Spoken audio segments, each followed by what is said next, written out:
D932-4 अध्याय 932 प्रस्थान बैंगनी परिधान _2 हाँ, ली युआन ने मुस्कुराते हुए कहा। यह स्पष्ट था कि देवदेव जिन कुई को पता था कि जियांग युआन भी अंची स्वर्गीय देवता का शिष्य था। लोगों का एक समूह बातचीत कर रहा था। सभी आश्चर्यचकित थे कि जू युआन एक अंची स्वर्गीय भगवान शिष्य था। इतने सारे दिव्य अग्निहोल शिष्यों को सूचित करने के बाद उम्मीद है कि यह खबर जल्द ही फैल जाएगी।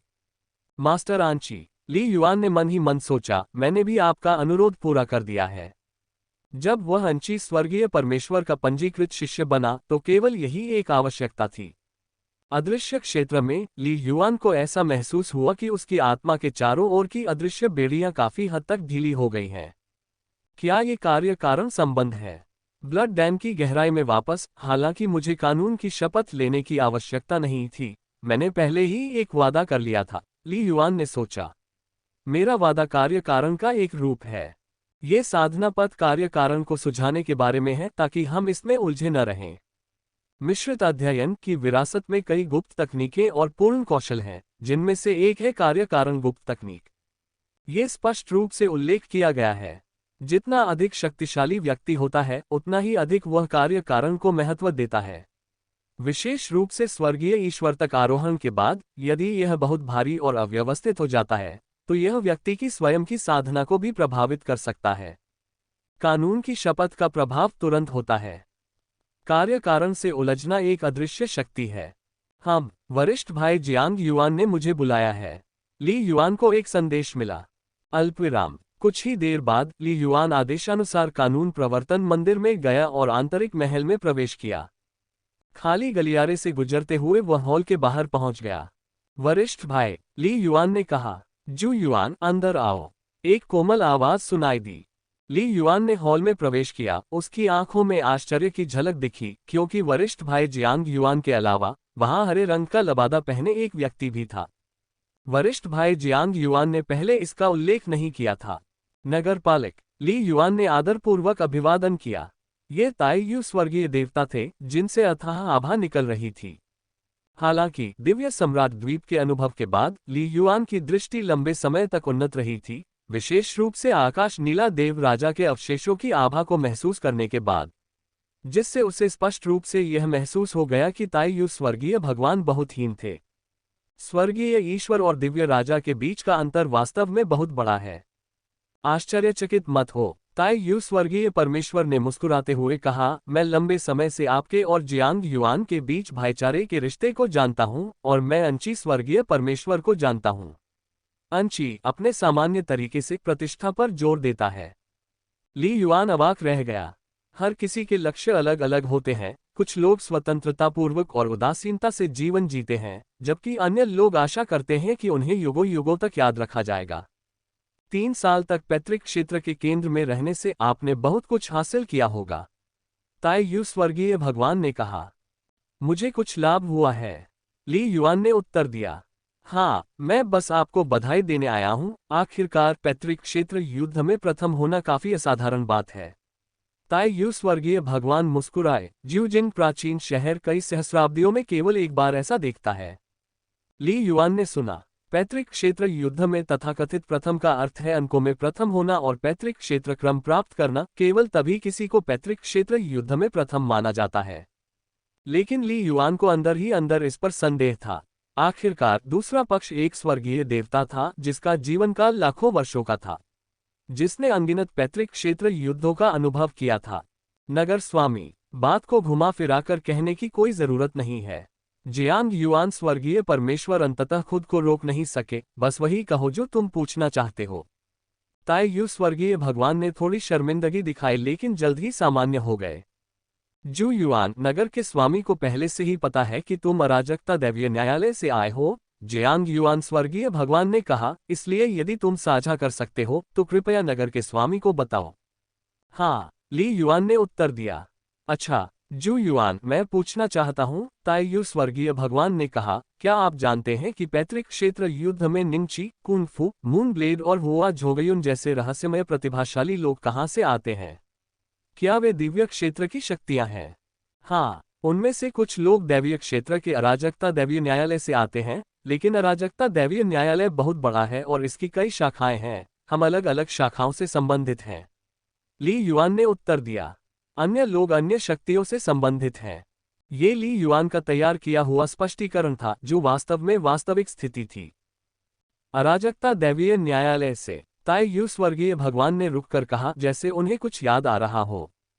थोड़ी देर बाद, मैं ये भी पूछना चाहता हूँ, स्वर्गीय सांप प्राचीन शहर के लियू बिन के साथ आपका क्या रिश्ता है? ताई यू स्वर्गीय भगवान ने पूछा। चिंता मत करो, नगर के स्वामी। ली युआन मुस्कुराया, वो लियू बिन भी अराजकता दैवीय न्यायालय की सदस्य है, वह मेरे साथ चली जाएगी और इस दुनिया में नहीं रहेगी। इसके अतिरिक्त कैस डिवाइन कोर्ट और हेवनली स्नेक एंशिएट सिटी के बीच कोई वर्तमान उलझन नहीं है। ली युआन अनुमान लगा सकता था कि ताई यू स्वर्गीय भगवान किस बात को लेकर चिंतित थे। अच्छा, तो फिर मैं राहत महसूस कर रहा हूँ। ताई यू स्वर्गीय भगवान मुस्कुराए। ठीक है, आप भाई बात करना जारी रख सकते हैं। वूश, ताई यू स्वर्गीय भगवान की आकृति गायब हो गई, बस ऐसे ही। हॉल के अंदर, शू युआन, इसे दिल पर मत लेना, ताई यू हेवनली गॉड को बस इस बात की चिंता है कि कैस डिवाइन कोर्ट पूरी तरह से इस क्षेत्र में उतर आएगा, जियांग युआन ने गंभीरता से कहा। कैस डिवाइन कोर्ट इतना विशाल है, बिल्कुल हमारे विरोध से परे, अंततः ज्यू शिंग प्राचीन शहर की विरासत को खत्म कर देगा। वह अभी भी आपके प्रति सद्भावना रखता है, ड्रीम रियल स्टोन की तरह। यदि ताई यू सिटी लॉर्ड की स्वीकृति न होती तो यह आपको उपहार में नहीं दिया जाता, जियांग युआन ने कहा। निश्चिंत रहें, वरिष्ठ भाई। ली युआन ने सिर हिलाया। हालांकि मैं कैस दैवीय न्यायालय से आता हूं, मैं ज्यूजिंग प्राचीन शहर का सदस्य भी हूं, ये तथ्य कभी नहीं बदलेगा। यह अच्छा है। जियांग युआन मुस्कुराया। वह विशाल दिव्य क्षेत्र की यात्रा करने और एक व्यापक दुनिया को देखने के लिए तरस रहा था। लेकिन ज्यू शिंग प्राचीन शहर के संरक्षण में पले बड़े होने के कारण, भले ही उनकी भावनाएं ताई यू स्वर्गीय भगवान की तरह मजबूत नहीं थीं, फिर भी वह नहीं चाहते थे कि शहर को कष्ट उठाना पड़े। आगे, वरिष्ठ भाई, आप नगर के स्वामी से भी कह सकते हैं कि वे अपना मन शांत रखें, ली युआन ने कहा। भविष्य में भी यदि हमारा राज्य दिव्य राज्य के साथ पुनः संबंध स्थापित करता है, तो इससे बहुत अधिक प्रभाव नहीं पड़ेगा। ली युआन को अच्छी तरह पता था, इस क्षेत्र में 3 प्रमुख ज्यूशिंग प्राचीन शहर, जिनमें कई स्वर्गीय देवता शामिल हैं, वास्तव में ज्यूशिंग दिव्य सम्राट के वंश के माने जाते हैं। स्वाभाविक रूप से उनका अराजकता दिव्य न्यायालय के साथ संघर्ष नहीं होगा। वास्तव में इस क्षेत्र को संभवतः कैस डिवाइन कोर्ट द्वारा निषिद्ध क्षेत्र के रूप में देखा जाता है और इसकी रक्षा करना आवश्यक है। ओह, जियांग युआन की आंखों में आश्चर्य की झलक दिखी। ऐसा व्यक्ति होने के नाते वह तुरंत समझ गया कि ली युआन कुछ रहस्य जान सकता है। अगर ऐसा है तो यह अच्छी बात है। जियांग युआन ने आगे कुछ नहीं पूछा और कहा, हमारे 3 महान प्राचीन शहरों ने निंगची, कुंग फू और यू दाओ की गतिविधियों का पता लगाया है, जो सभी गायब हो गए हैं। ये स्पष्ट है कि वे इस दुनिया को छोड़ चुके हैं। आपने पैतृक क्षेत्र आदेश पर कब्जा कर लिया है, इसलिए आपको जल्द ही प्रस्थान करना चाहिए, है ना? जल्द ही, ली युआन ने सिर हिलाया। मैं स्वर्गिक परमेश्वर के पास चढ़ गया हूँ। आपको मुझे मोटे तौर पर बताना होगा कि मैं आपको खोजने के लिए दिव्य दरबार में कब आ सकता हूँ। जियांग युआन स्वर्गीय परमेश्वर ने मुस्कुराते हुए कहा। भाई, आप स्वर्गीय भगवान बन गए हैं। ली युआन आश्चर्यचकित था। अभी कुछ ही वर्ष हुए थे। ये भी किस्मत ही थी, जियांग युआन स्वर्गीय परमेश्वर ने कहा। अनजाने में मैं अड़चन को तोड़कर अग्नि कानून को समझ गया। बधाई हो भाई, ली युआन ने गंभीरता से कहा। स्वर्गीय परमेश्वर के पास चढ़ने से 3 लाख साल की आजादी मिलती है। क्षेत्र में सफलता, अधिक शक्तिशाली होने के अलावा सबसे महत्वपूर्ण बात है दीर्घायु। जितना अधिक कोई आगे बढ़ता है, जीवन काल उतना ही अधिक आश्चर्यजनक होता जाता है। दिव्य राजा के समान, जो करोड़ों वर्षों तक जीवित रहता है। स्वतंत्रता गौण है। जियांग युआन स्वर्गीय भगवान मुस्कुराए और कहा, दिव्य क्षेत्र विशाल है, अंतहीन वैभव के साथ। मैं भी थोड़ा सा साक्षी बनना चाहता हूँ। उसका आशय पहले से ही स्पष्ट था। उसे ली युआन से एक सटीक वादा चाहिए था। भाई, मैं ये बात आपसे नहीं छिपाऊंगा। मेरा असली नाम ली युआन है, जू युआन सिर्फ मेरा उपनाम है, ली युआन ने कहा। मैं डोंग मान गॉड किंग के आदेश के तहत कैस डिवाइन कोर्ट का एक पर्पल गार्मेंट सदस्य हूँ। एक बार जब मैं एक सच्चा भगवान बन जाऊंगा तो मैं गॉड किंग से मिल पाऊंगा। हालांकि वह अभी तक पर्पल गारमेंट नहीं बना था और न ही डोंगमांग भगवान राजा से मिला था। लेकिन इसने ली युआन को शेखी बघारने से नहीं रोका। ली युआन जियांग युआन स्वर्गीय परमेश्वर ने इस पर ध्यान दिया, लेकिन ली युआन द्वारा छद्म नाम का उपयोग करने के बारे में चिंतित नहीं थे। जब एक मजबूत व्यक्ति बाहर घूमता है, कई दुनियाओं से गुजरता है, कमजोर से मजबूत बनता है, तो किसके पास कई उपनाम नहीं होते। तब तक जब आप कैस दिव्य न्यायालय में आएंगे, मैं आपका परिचय करा दूंगा। लेकिन आप जानते हैं कि मैं युवा हूं, मेरा अनुमान है कि इसमें कुछ 100 साल लगेंगे, ली युआन ने कहा। तो 500 साल में दिव्य क्षेत्र में आ जाओ भाई। 500 साल, ठीक है। जियांग युआन स्वर्गीय परमेश्वर ने भी ली युआन के शब्दों पर संदेह नहीं किया, क्योंकि उन्होंने पहले ही एक कानून की शपथ स्थापित कर ली थी। एक स्वर्गीय परमेश्वर के लिए 500 वर्ष तो बस एक क्षणभंगुर क्षण है। ओह भाई, मुझे एक और एहसान मांगना है, ली युआन ने कहा। मुझे ज्यूजिन प्राचीन शहर में कुछ खजानों का आदान प्रदान करना है। अल्पविराम। कानून प्रवर्तन मंदिर छोड़ने के बाद ली युआन सीधे दिव्य अग्निहोल के खजाना एक्सचेंज में गया। उन्होंने एक उन्मत्त विक्रय यात्रा शुरू की। मैं इन सभी खजानों को बेचना चाहता हूँ। ली युआन ने बड़ी संख्या में खजाने निकाले, जो सभी पैतृक क्षेत्र की लड़ाई में अन्य देवताओं को मारने और एकाकी बादल दुनिया में उद्यमों से एकत्र किए गए थे।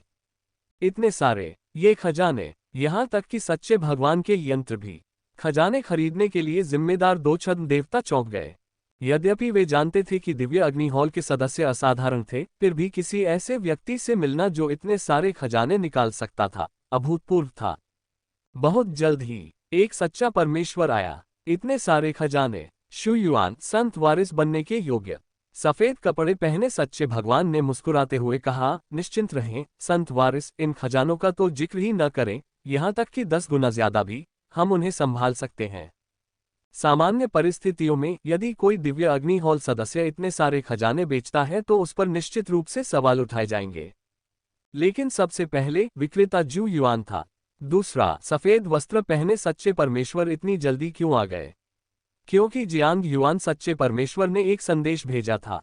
केवल एक वाक्य, शु युआन जो भी बेचना या खरीदना चाहता है, उसे पूरा करने में कोई कसर न छोड़े। नुकसान न उठाएं, लेकिन लाभ की भी कोई जरूरत नहीं है। सरल शब्दों में कहें तो सबसे ऊंचे दाम पर खरीदें, सबसे निचले दाम पर बेचें। कुछ समय बाद, जू युआन संत वारिस, आपने जो खजाने पेश किए हैं उसके लिए हम 2,08,000 दिव्य क्रिस्टल देने को तैयार हैं।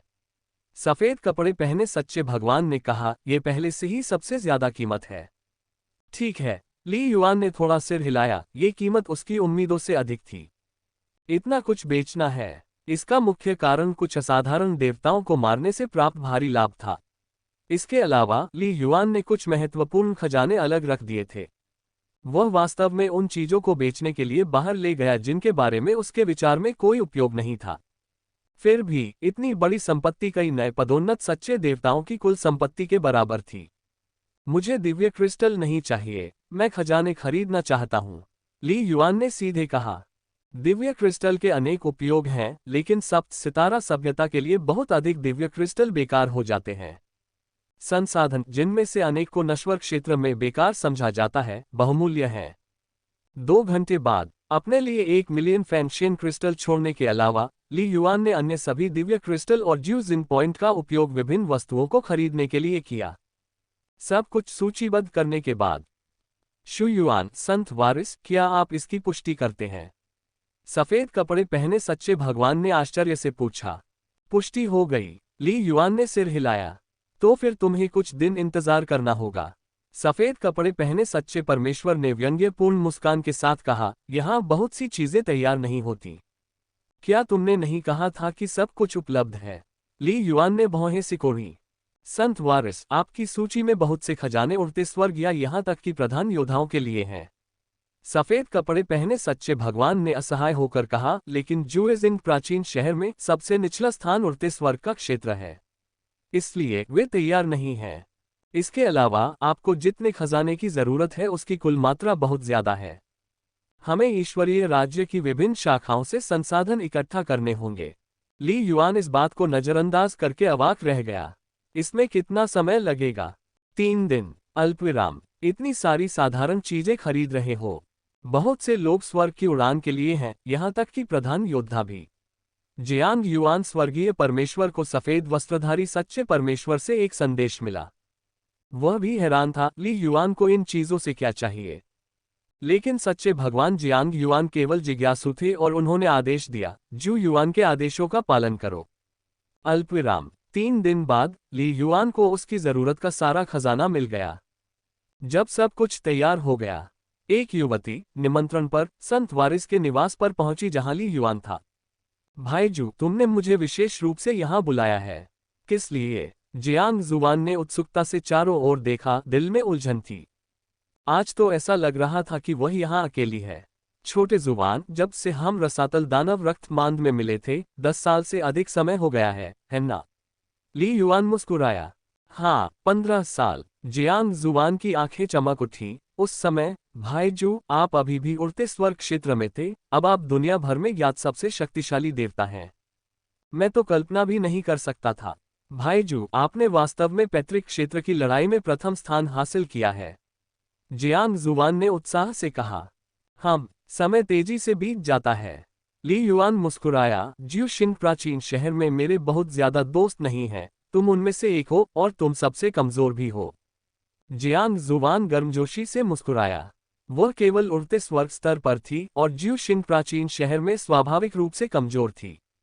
वाह! ली युआन ने अपनी हथेली पलटी और एक भंडारण जादुई खजाना पेश करते हुए कहा, ये चीजें, इन्हें सब ले लो। ये? जियांग जुआन ने आश्चर्य व्यक्त किया, और जैसे ही उसकी दिव्य इंद्रिय ने इसे थोड़ा महसूस किया, उसने एक चौंका देने वाला भाव प्रकट किया, इतने सारे खजाने। उसके लिए यह बहुत ज्यादा था। भाई जू, इसका क्या मतलब है? जियांग युआन हैरान और अनिश्चित था। ली युआन धीरे से मुस्कुराया। इस दुनिया में इन 15 वर्षों में जियांग युआन एकमात्र व्यक्ति था जिसने उसकी मदद की, न कि उसकी जन्मजात प्रतिभा या ताकत के कारण। ये दयालुता कुछ ऐसी चीज थी जिसे ली युआन हमेशा याद रखता था। तुम्हारे और मेरे भाग्य में यही लिखा है, अच्छी तरह से साधना करो, छद्म देवता या सच्चा भगवान बनने का प्रयास करो। ली युआन हंसा, शायद हम एक दिन फिर से मिल सकें। फिर मिलेंगे। जियांग जुआन के दिल में कुछ अच्छा न होने का पूर्वाभास हुआ। वाह! ली युआन ने एक कदम आगे बढ़ाया, हॉल से गायब हो गया, फिर तुरंत रिटर्न कमांड को सक्रिय कर दिया। एक अदृश्य शक्ति ने उसे घेर लिया और वह इस दुनिया से गायब हो गया। भाई जू, जियांग जुआन का चेहरा सदमे से भरा हुआ था, उसका दिल घबराहट से भर गया था। अल्पविराम। महल में जू युआन चला गया। ताई यू स्वर्गीय भगवान ने धीरे से अपनी आंखें खोली, उसने क्या उपाय किया? मुझे कुछ भी समझ में नहीं आया। अराजकता दिव्य न्यायालय वास्तव में अथाह है, दिव्य क्षेत्र में एक शीर्ष शक्ति होने के योग्य है, ताई यू स्वर्गीय भगवान ने आह भरी।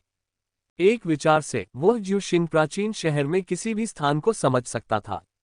जू युआन, वह उस लड़की के बारे में काफी चिंतित लगता है।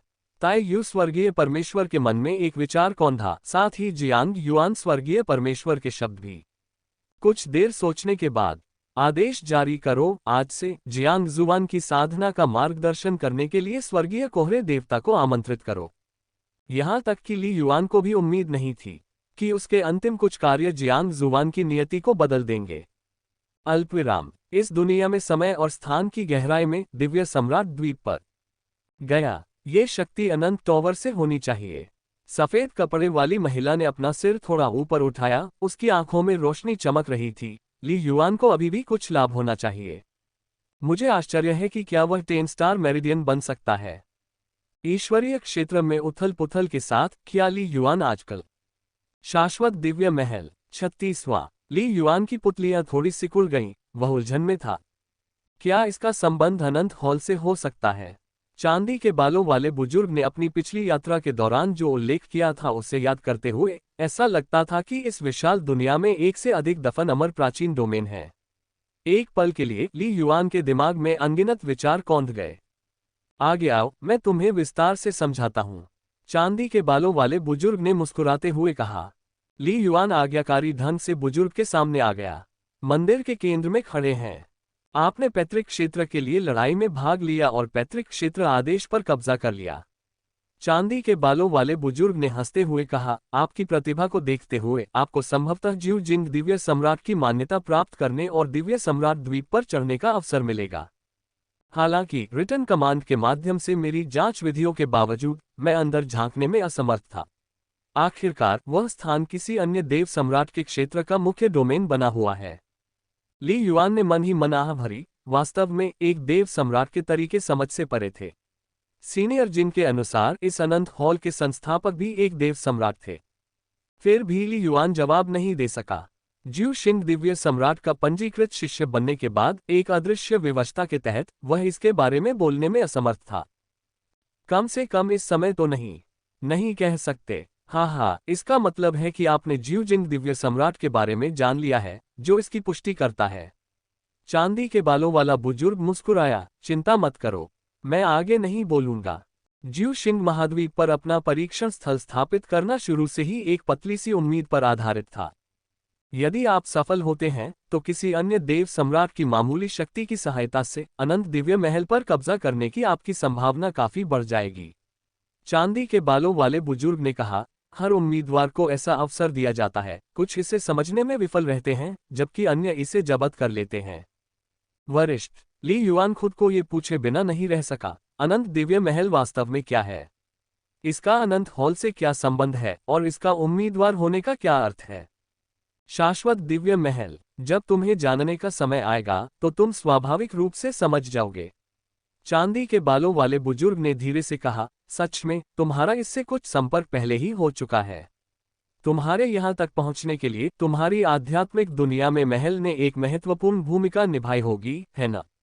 इसके बिना आपकी आध्यात्मिक इच्छा और स्टार मेरिडियन इतनी जल्दी परिपक्व नहीं होते, नहीं आप अपने वर्तमान स्तर तक पहुंच पाते। धमाका। बुजुर्ग के शब्दों ने ली युआन पर एक बड़े हथौड़े की तरह प्रहार किया, जिससे वह पूरी तरह से स्तब्ध और चकित रह गया। उसकी आध्यात्मिक दुनिया में महल। क्या बुजुर्ग को मन आत्मा दिव्य महल के अस्तित्व के बारे में पता था? बुजुर्ग ने जो संकेत दिया उसके अनुसार ली युआन का मन आत्मा दिव्य महल रहस्यमय शाश्वत दिव्य महल से जुड़ा हो सकता है। एक पल के लिए ली युआन का मन पूरी तरह से अशांत हो गया। काफी देर तक चांदी के बालों वाला बुजुर्ग ली युआन को देखता रहा, मानो उसके सवाल का इंतजार कर रहा हो। वरिष्ठ ने क्या कहा, क्या ये माइंड स्पिरिट डिवाइन पैलेस है? ली युआन ने अपने दांत पीसते हुए सीधे पूछा। आप इसे माइंड स्पिरिट डिवाइन पैलेस कहते हैं? ये बिल्कुल सही है। चांदी के बालों वाले बुजुर्ग ने सिर हिलाया, इसमें बहुत आश्चर्य की बात नहीं है।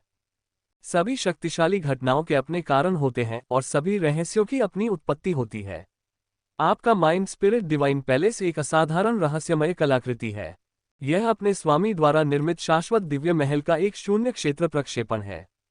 शून्य क्षेत्र प्रक्षेपण गुरु द्वारा निर्मित। ली युआन का हृदय अवर्णनीय आघात से भर गया। उसने धीमी आवाज में पूछा, वरिष्ठ, आपने गुरु का जो उल्लेख किया है, क्या वह अनंत हॉल का गुरु है? ली युआन के मन में अनगिनत सवाल घूम रहे थे। हाँ, मेरे गुरु वास्तव में अनंत हॉल के स्वामी हैं और अराजकता दिव्य न्यायालय के नेताओं में से एक भी हैं। चांदी के बालों वाले बुजुर्ग ने मुस्कुराते हुए कहा, अराजकता दिव्य न्यायालय के 3 प्राथमिक नेता हैं, अराजकता भगवान सम्राट, ज्यू जिंग दिव्य सम्राट और मेरे गुरु हॉट ड्रीम गॉड सम्राट। हृदय स्वप्न भगवान सम्राट। ली युआन ने अपनी सांस रोक ली, नाम उसे अजीब लगा। बेशक हॉट ड्रीम सिर्फ मास्टर का खुद को संदर्भित करने का तरीका है। विशाल दिव्य क्षेत्र में अनगिनत प्राणी उन्हें आदिम दिव्य सम्राट या शाश्वत दिव्य सम्राट कहने के आदी हैं। बुजुर्ग ने समझाया, आदिकाल, शाश्वत। ली युआन क्षण भर के लिए असमंजस में पड़ गया। स्वर्ग और पृथ्वी की शुरुआत, सभी चीजों की उत्पत्ति, यही आदिम का अर्थ है। चांदी के बालों वाला बुजुर्ग मंद मंद मुस्कुराया। मास्टर दिव्य क्षेत्र का पहला ईश्वर सम्राट है, जो ईश्वर सम्राटों में सबसे पुराना है। अराजकता ईश्वर सम्राट, 10,000 दाव सम्राट, स्टार स्काई ईश्वर सम्राट और अन्य सर्वोच्च संस्थाओं से कहीं ज्यादा पुराना है। शाश्वत ऐसा इसलिए है क्योंकि गुरु समय की नदी को पार कर चुके हैं। अब वे प्रकाश की बेड़ियों से बंधे नहीं हैं या वर्षों के बीतने से विवश नहीं हैं, बल्कि एक शाश्वत अस्तित्व को मूर्त रूप दे चुके हैं। यहाँ तक कि अराजकता के देवता सम्राट और अन्य जैसे प्राणी, हालांकि वे तकनीकी रूप से मास्टर के कनिष्ठ हैं, मास्टर के जीवित रहते ही नष्ट हो चुके हैं। भविष्य में शायद ज्यू शिंग दिव्य सम्राट, 10,000 दाव सम्राट और अन्य भी मर जाएंगे, लेकिन मास्टर अभी भी कायम रहेगा। एक के बाद एक युगों में, सबसे प्राचीन काल से लेकर आज तक, गुरु की उपस्थिति हमेशा बनी रही है, एक सच्चा शाश्वत अस्तित्व। बुजुर्ग के स्वर में गर्व का भाव था। यही कारण है कि कई दिव्य राजा उन्हें शाश्वत दिव्य सम्राट कहते हैं। ली युआन ये सुनकर बहुत ही सदमे में आ गया। ये प्राकृतिक व्यवस्था का पूर्णतः उल्लंघन था। ये सोचना कि शाश्वत हॉल का स्वामी सबसे प्राचीन देव सम्राट था जो दिव्य क्षेत्र की शुरुआत से ही मौजूद था। ये बिल्कुल अकल्पनीय था। क्या देव सम्राट मरते हैं? ली युआन ने सहजता से पूछा। सीनियर जिन के अनुसार हालांकि देव सम्राट करोड़ों वर्षों तक जीवित रह सकते थे, लेकिन वे समय के प्रवाह को नियंत्रित करके अपने अस्तित्व को बहुत लंबे समय तक बढ़ाने में सक्षम थे। वे करते हैं। ऐसा लगता है कि आपको भगवान सम्राट दायरे की बुनियादी समझ है। चांदी के बालों वाले बुजुर्ग की सौम्य मुस्कान बनी रही। अगर भगवान सम्राट दायरे को मौत का सामना नहीं करना पड़ता तो वे दीर्घायु के बारे में क्यों सोचते? जहां जीवन अवधि है वहां अंत भी है। समय नदी विशाल और असीम रूप से बहती है, अपने भीतर सभी जीवन को समेटे हुए है। जब आप स्वर्गीय ईश्वर के पास जाएंगे तो आप समय नदी की उपस्थिति को महसूस कर पाएंगे। देव सम्राट केवल अधिक शक्तिशाली होते हैं, जिससे वे पूरी तरह से इसके पानी में डूबने से बच जाते हैं, जिससे वे करोड़ों यहां तक कि अरबों वर्षों तक टिक सकते हैं। लेकिन अनिवार्य रूप से एक दिन ऐसा आएगा जब अंत आ जाएगा। समय नदी का भी अंत है। नदी के भीतर की मछलियां कैसे इससे मुक्त हो सकती हैं? चांदी के बालों वाले बुजुर्ग ने हल्की मुस्कान के साथ कहा। ली युआन ने अपनी सांस रोककर सुना। समय नदी के भीतर मछलियां, देव सम्राटों की तरह शक्तिशाली। क्या वे नदी में केवल मछलियां थीं? ये मामले अभी भी आपकी वर्तमान चिंताओं से बहुत दूर हैं। जब आप स्वर्गीय ईश्वर और अंततः दिव्य राजा के पास पहुंचेंगे तभी आपको इन पर विचार करना चाहिए। बुजुर्ग मुस्कुराए। हालांकि गुरु के पास कई उपाधियां हैं, आपको उन्हें और ड्रीम गॉड सम्राट कहकर संबोधित करना चाहिए। ये सम्मान का प्रतीक है।